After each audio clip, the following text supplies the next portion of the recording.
It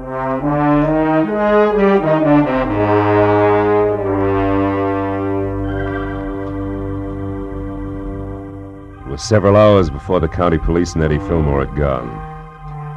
Walter Brule and I sat at the long wooden table watching the light from the fire dance across the hanging skillets and pans by the grate. And nobody said anything for a long time.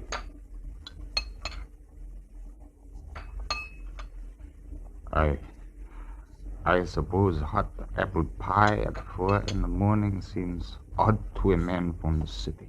Not at all. 4 in the morning is sometimes the middle of the day in the city. Yeah.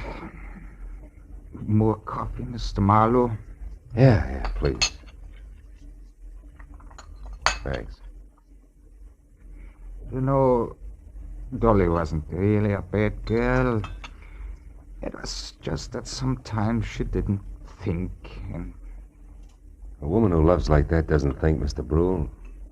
She just feels. Maybe in some way it is my fault, the whole thing. No. It's nobody's fault, Mr. Brule. She was trying to do the right thing for the guy she loved.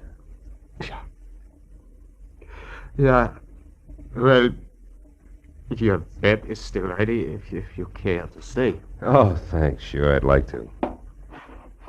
If you can find your own way up, I think I'll sit here just a minute longer. Sure. Night. Good night, Mr. Marlowe.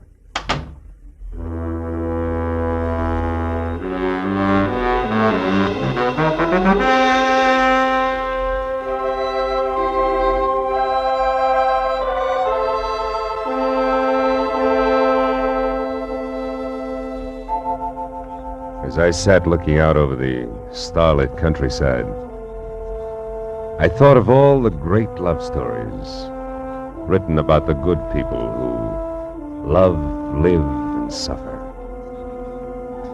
And then the pathetic face of Dolly and the pain-racked face of Eddie said, "What about us?" And I had no answer.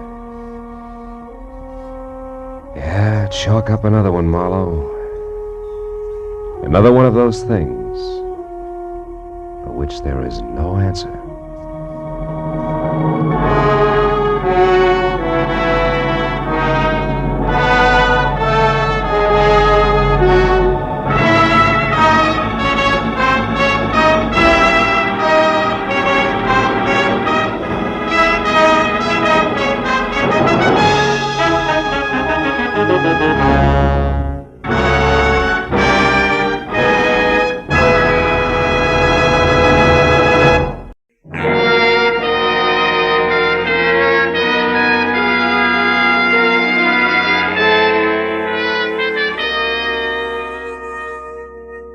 The day was hot and sticky.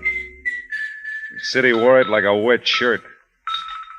And to make things worse, there was a xylophone playing somewhere in the building, and that started me thinking about my neighbors. Mostly I was thinking two things about them. One, I didn't know any of them. And two, I'd like to shake the hand of the fella that banged that xylophone day and night and break it. Not a very neighborly thought, but then it had been one of those days.